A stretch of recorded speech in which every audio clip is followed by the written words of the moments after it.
बिस्मिल्लाहिर्रहमानिर्रहीम। आज हमारे मेहमान हैं जनाब साजिद खान साहब। एक दो ख़बरों पर बात करेंगे।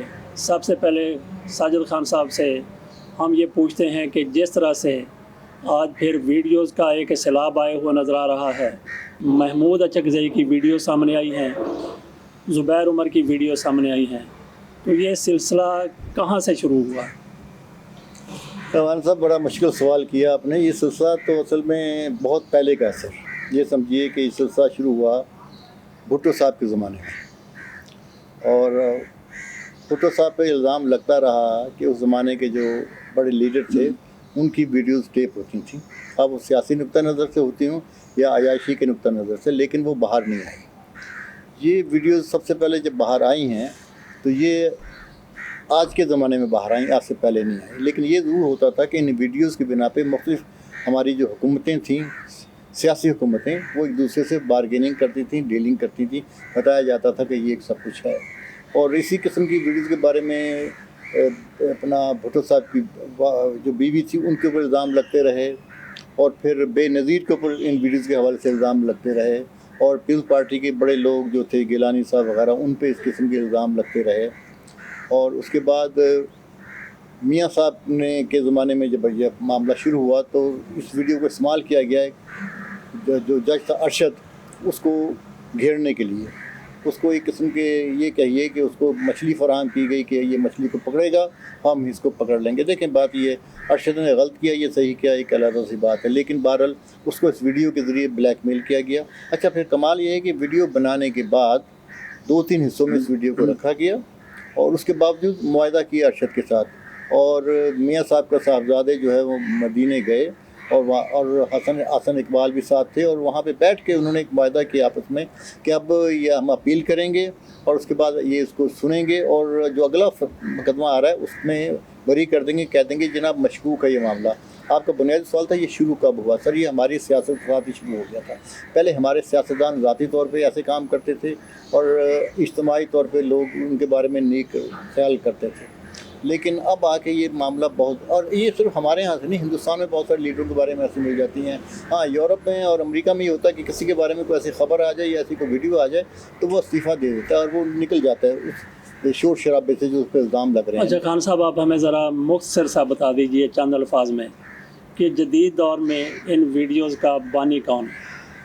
हाँ सर, इस जदीद दौर में देखें, इन वीडियोज़ का बानी मान देखा जाए तो सबसे पहले आपको नज़र आता है अमेरिकन सदर सर जॉन एफ कैनेडी, कि उसके ज़माने में कुछ वीडियोज़ ऐसी थी जो उसकी बीवी के हवाले से थी, और वो इटालियन माफिया ने बनाई थी। लेकिन बताया ये गया था कि वो उसने खुद तैयार करवाई थी, और सिर्फ इसलिए कि उस माशरे में उनको इतना मायूब नहीं समझा जाता, और क्योंकि उसने बाद में जेफलिन के साथ शादी कर ली थी तो वो मामला ख़त्म हो जाता। लेकिन अच्छा, तो आज के दौर में पाकिस्तान में आप किसको उसका जानशीन समझते हैं? मेरा ख्याल है जी, पाकिस्तान में जो आज की बात कर रहा हूं, देखें इसमें बड़ा मसला पैदा ही हो जाएगा कि कह देते हैं, इसमें ख़राबी कोई नहीं है कि ये वीडियो जहाँ सरकार ने तैयार करवाई, सरकारी अदारों ने तैयार करवाई, वहाँ प्राइवेट सेक्टर ने भी तैयार की। इसमें दोनों बराबर की शरीक है, लेकिन सरकार ने जो तैयार करवाई थी वो मंजर आम पे नहीं आती थी, वो लोगों से इंडिविजुअल बारगेनिंग के लिए इस्तेमाल होती थी। लेकिन अब ये तमाम वीडियोज़ मंजर आम पे आ रही हैं और बाकायदा एक दूसरे को ब्लैकमेल किया जा रहा है, और अब ये तूफ़ान जो है ये अब रुकता नज़र नहीं आता सर। मैं आपको बता दूँ, क्योंकि हमारे वज़ीर आज़म की भी कुछ ऐसी वीडियोज़ हैं जिन्हें मायूब कहा जा सकता है, लेकिन उस ज़ुमरे में नहीं आते।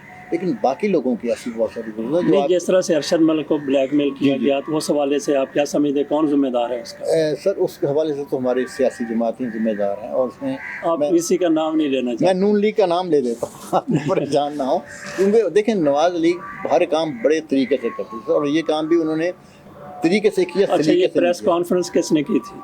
किसकी? मेरे पास और भी बहुत ये देखें, ये प्रेस कॉन्फ्रेंस मरीम ने की थी, और मरीम ने बताया था, जैसे हम अपने असले के बारे में बताते हैं ना कि मेरे पास और भी असला जो मैंने अभी इस्तेमाल नहीं किया, तो वीडियो जो उनका असला था उसने वाज़ेह तौर पर कहा था कि अभी तो और आनी है। अच्छा, लंदन में मियाँ नवाज शरीफ के जो पाकिस्तान से तल्लुक़ रखने वाले हैं ना, कई सहाफ़ी हैं जो मियाँ नवाज शरीफ के कासालस कह लें। अच्छा, उनमें एक का नाम अज़हर जावेद बताया जाता है। जी। उसने कहा जी कि 1-2 रोज़ में वो जो जिसने इधर वीडियो बनाई थी बट एक और वीडियो ला रहा है अच्छा, उसकी वीडियो लाने से पहले ही पाकिस्तान में ये ज़ुबैर साहब की वीडियो रिलीज़ हो गई। देखें इसकी एक तो इस वीडियो की टाइमिंग देखें और ये देखें कि मरियम ने पिछले 4 दिनों में ऐसी क्या ख़ास बात कह दी किसी अदारे के बारे में, किसी शख्स के बारे में, कि इन वीडियो को लाना पड़ा। और ये वीडियोस किसी की तरफ से नहीं आ रही हैं, आपको नहीं पता लगेगा किसकी तरफ से हैं और किसके लिए हैं। अब देखें ज़ुबैर जो है वो बिल्कुल मरियम का मेंटोर है। ज़ुबैर एक ठीक आदमी है और उसका ऐसा शौक़ भी हो सकता है, लेकिन वीडियो बनवाना, और देखें बनवाई नहीं गई, ये बाकायदा प्लान से बनी होगी और इस किसी वक्त इस्तेमाल करने के लिए और थर्ड पार्टी से। नहीं हो सकता है कि ये जेन्युइन वीडियो और ऐसे मौके पर उसको जारी कर दिया गया जब किसी को फ़ायदा उसका हो रहा है। ये भी बता दूं, ज़ुबैर साहब जो हैं वो एक अच्छे शौकीन मजाज आदमी है, ऐसा काम कर सकते हैं। अच्छा। और ये नेचुरल है, अगर मौका किसको मिल रहा हो उसे पता हो कोई नहीं देख रहा, क्योंकि हमें तो याद नहीं रहता कि अल्लाह देख रहा है नहीं देख रहा। हाँ जी। अच्छा खान साहब, दूसरी खबर हम उसके ऊपर बात कर लेते हैं जी, कि नैब के चेयरमैन के हवाले से इसकी जो रिटायर्ड जस्टिस जावेद इकबाल हैं उनकी तोसी होनी है। अगर तोसी नहीं होती तो नया वो नैब का चेयरमैन आना है, तो उसके लिए ज़रूरी है कि अपोजिशन और वज़ीर-ए-आज़म, अपोजिशन लीडर और वज़ीर-ए-आज़म के माबैन कॉम्प्रोमाइज़ हो। बिल्कुल हो। क्या समझते हैं कि शहबाज शरीफ जिनके ऊपर खुद इल्ज़ाम नैब के कई केसेस हैं? नहीं, वो देखें शहबाज शरीफ सब मुलजिम हैं इस वक्त, मैं आपको बताऊं। और कहीं भी ऐसा होता है जब ऐसी सूरत हाल पैदा हो जाए तो सर वो शख्स शामिल नहीं होता उसके अंदर। बाकी अपोजिशन पूरी है, वो जो अपने नाम दे दे उसमें कोई ख़राबी नहीं है और नाम दिए। और लेकिन बात ये है कि ये जो नैब वाला मामला है, मेरा ख्याल है कि इसको कैबिनेट भी तय कर सकती है कि जुज़ वक्ती बुनियाद पे हम कुछ अर्सा के लिए नैब का के लिए इस आदमी का इंतखाब करते हैं, और जब असेंबली अपने तौर पे काम करना शुरू हो जाएगी और एक अपोजिशन लीडर होगा तो हम दोबारा इस पर गौर कर लेंगे। कोई मुश्किल मसला नहीं है सर।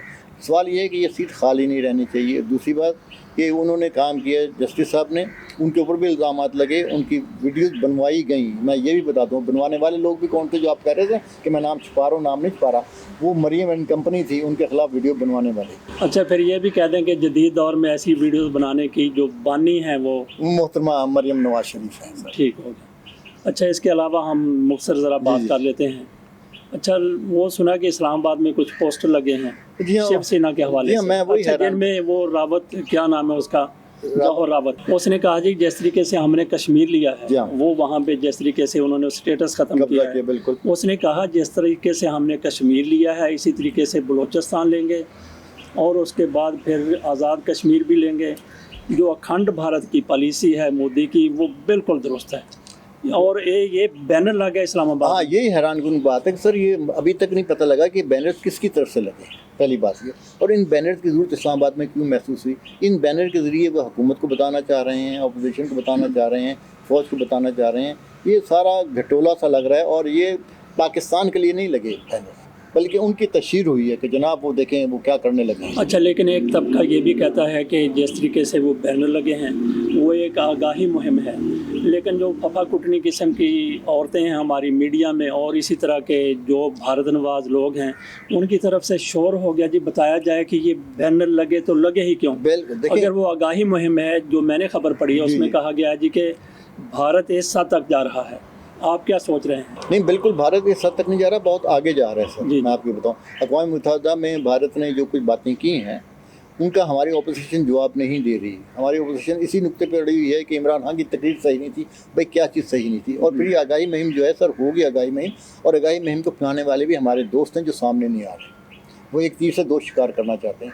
हिंदुस्तान के साथ दोस्ती भी रखते हैं और हिंदुस्तान की तशहीर भी करते हैं, पाकिस्तान के साथ दुश्मनी भी रखते हैं और इमरान खान के ख़िलाफ़ बातें भी करते हैं। अच्छा, उनको फिर ये भी चाहिए था कि अगर उन्होंने ये बैनर वो आगाही मुहिम के तहत लगाए थे तो फिर उतारे ना जाते, उनकी वजाहत मज़ीद वजाहत की जाती टीवी चैनल पर। आप ये सरकार की गलत पॉलिसी है कि शिकूक व शुबहात खुद पैदा कर दिए और जिनका हमने जिक्र किया कि फफा कुटनियाँ हैं बिल्कुल और मोदी नवाज हैं, उनको तो मौका चाहिए। अब देखें, एक सेफ सिटी का प्रोजेक्ट इस्लामाबाद में भी है जो राउंड द क्लॉक काम करता है सर। वो पोस्टर किन लोगों ने लगाए, किन की मदद से लगे, ये सारी चीज़ें देखने वाली हैं और उन लोगों को ढूंढना चाहिए। और इसमें बदकिस्मती से हमारी ब्यूरोक्रेसी शामिल है सर, जो अभी तक इमरान खान का साथ नहीं दे रही, जमहूरियत का साथ नहीं दे रही। वो पाकिस्तान के अवाम के साथ दुश्मनी कर रही अपने मफादात के लिए। जनाब साजिद खान साहब ने सैर हासिल गुफ्तगू की तीनों खबरों के ऊपर। साजिद खान साहब की खिदमात हम इस हवाले से हासिल करते रहेंगे। इसके साथ इजाज़त दीजिए। अल्लाह हाफ़िज़।